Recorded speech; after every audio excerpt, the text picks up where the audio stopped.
Hello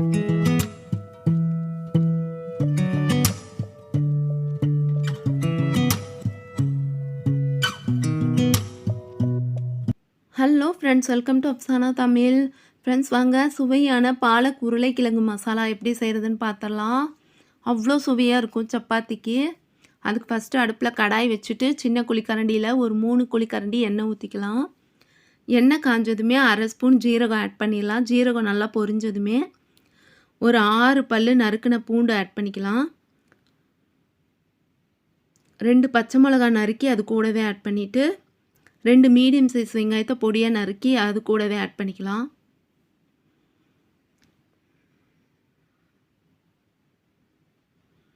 வெங்காயத்தை 2 நிமிஷத்துக்கு நல்லா வதக்கிக்கலாம்.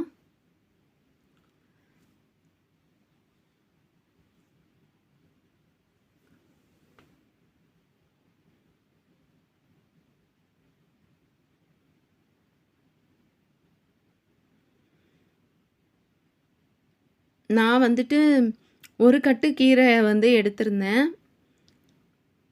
2 நிமிஷமாக வெங்காயம் நல்லா வதங்கிடுச்சு. இது கூட 3 மீடியம் சைஸு உருளைக்கிழங்கு தோலை ரிமூவ் பண்ணிவிட்டு க்யூபாக கட் பண்ணியிருந்தேன். அது இது கூட ஆட் பண்ணிவிட்டு லைட்டாக உப்பு ஆட் பண்ணிக்கலாம். இது இப்போ லைட்டாக வதக்கிட்டு மூடி போட்டு வச்சிடலாம் 2 நிமிஷத்துக்கு.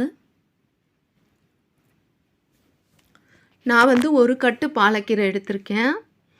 தண்டு இல்லாமல் கீரை மட்டும் கட் பண்ணி எடுத்திருக்கேன். அவ்வளோதான். இப்போ இதை லைட்டாக வதக்கிட்டு மூடி போட்டு வச்சிடலாம் 2 நிமிஷத்துக்கு. நடுவுலையே நான் கிண்டியும் விட்டுட்டேன் மூடியை திறந்துட்டு. அப்போ தான் அடி பிடிக்காமல் இருக்கும். இப்போ இது கூட தக்காளி ஆட் பண்ணிடலாம்.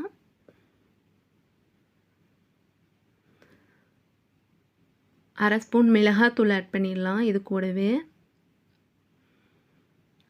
3/4 ஸ்பூன் மல்லித்தூள் ஆட் பண்ணிடலாம். 1/4 ஸ்பூனுக்கும் கொஞ்சம் குறைவாக பெருங்காயத்தூள் ஆட் பண்ணிடலாம். அதே அளவுக்கு மஞ்சத்தூளும் ஆட் பண்ணிக்கலாம். 1/4 ஸ்பூனுக்கும் கொஞ்சம் குறைவாக மஞ்சத்தூள். இது இப்போ நல்லா கலந்து விட்டுடலாம். கலந்து விட்டுட்டு இதையும் ஒரு 2 நிமிஷத்துக்கு மூடி போட்டு வச்சிடலாம் தக்காளி வதங்கிறதுக்காக. நான் 2 கட்டு கீரை தான் எடுக்கணும். நான் ஏதோ நினப்பில் ஒரு கட்டு கீரை எடுத்துட்டேன். அதுவும் இல்லாமல் எனக்கு அந்த ஒரு கட்டு கீரையிலே பாதி கீரை வேஸ்ட்டாக போயிடுச்சு, அழுகிடுச்சு. நீங்கள் 2 கட்டு கீரை எடுத்துக்கோங்க, அதுதான் கரெக்டாக இருக்கும். இந்த அளவுக்கு அவ்வளோ டேஸ்ட்டாக இருக்கும். மஸ்ட்டு ட்ரை பண்ணுங்கள் இந்த ரெசிபி. இப்போ 2 நிமிஷம் மூடி வச்சுருந்தோம், நல்லா வதங்கி வந்துருச்சு. 2 நிமிஷம் மூடி வச்சுருந்தாலும் அப்படியே விட்டுடக்கூடாது. நடுவுலையே மூடியை திறந்து கிண்டி விட்டுறணும். இப்போ கீரையை ஆட் பண்ணிடலாம். வியூவர்ஸ் யாராவது நம்ம சேனலை சப்ஸ்கிரைப் பண்ணாமல் பார்க்குறவங்களா இருந்தால் ப்ளீஸ் சப்ஸ்கிரைப் பண்ணிக்கோங்க. இந்த ரெசிபி செஞ்சு பார்த்துட்டு எப்படி இருந்ததுன்னு சொல்லுங்கள். முதவே நம்ம லைட்டாக உப்பு ஆட் பண்ணியிருந்தோம். இப்போ உப்பு கொஞ்சம் ஆட் பண்ணிக்கலாம் பார்த்துட்டு.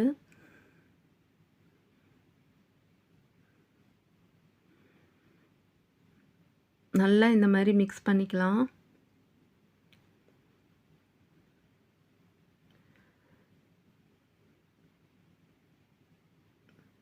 கீரை எனக்கு இந்த மாதிரி சொதப்புன்னு சத்தியமாக எனக்கு தெரியல.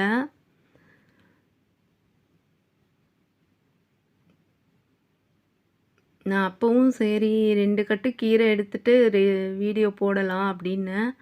ஹஸ்பண்ட் இல்லை பரவாயில்ல வீடியோ போட்டுடு அப்படின்னு சொல்லிட்டாங்க. அப்போவும் எனக்கு 2 கட்டு கீரை வச்சுட்டு வீடியோ போடலான்னு சொல்ல இல்லை இல்லை வீடியோ எடுத்துட்டோம் பரவாயில்ல போட்டுடு, நீ வீடியோவில் சொல்லிடு அப்படின்ட்டாங்க. எனக்கு கீரை பத்தாமல் போயிடுச்சு, அதுதான் ரொம்ப கவலையாக போயிடுச்சு. அவ்வளோ டேஸ்ட்டாக இருந்துச்சு. எனக்கு கீரை மட்டும் 2 கட்டு கீரை இருந்தால் செம்மையாக இருந்திருக்கும் இந்த ரெசிபிக்கு. இதுவே அவ்வளோ டேஸ்ட்டாக இருந்துச்சு. இன்னும் கலர்ஃபுல்லாக இருந்திருக்கும் கீரை, இன்னும் ஒரு கட்டு இதில் இருந்திருந்தா. இப்போ இதை நல்லா லைட்டாக 1 நிமிஷத்துக்கு வதக்கிட்டு தண்ணி கொஞ்சமாக ஆட் பண்ணியிருக்கேன்.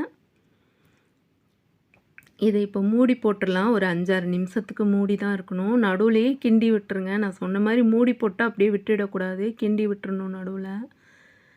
இப்போ கொஞ்சம் தண்ணி இருக்கும்போதே நம்ம இறக்கிடலாம்.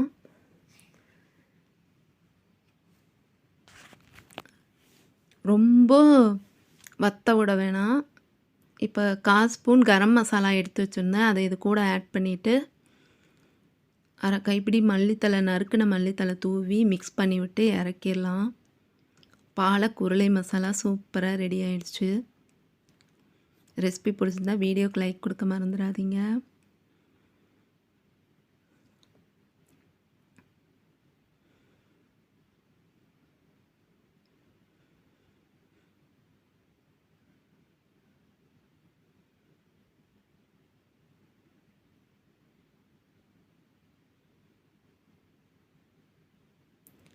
இது போல் நல்லா மிக்ஸ் பண்ணி எடுத்துருங்க.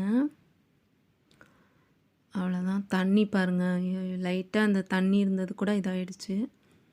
இன்னொரு இன்ட்ரெஸ்டிங் ரெசிபியோடு நான் உங்களை மீட் பண்ணுறேன். தேங்க்ஸ் ஃபார் வாட்சிங். பாய்.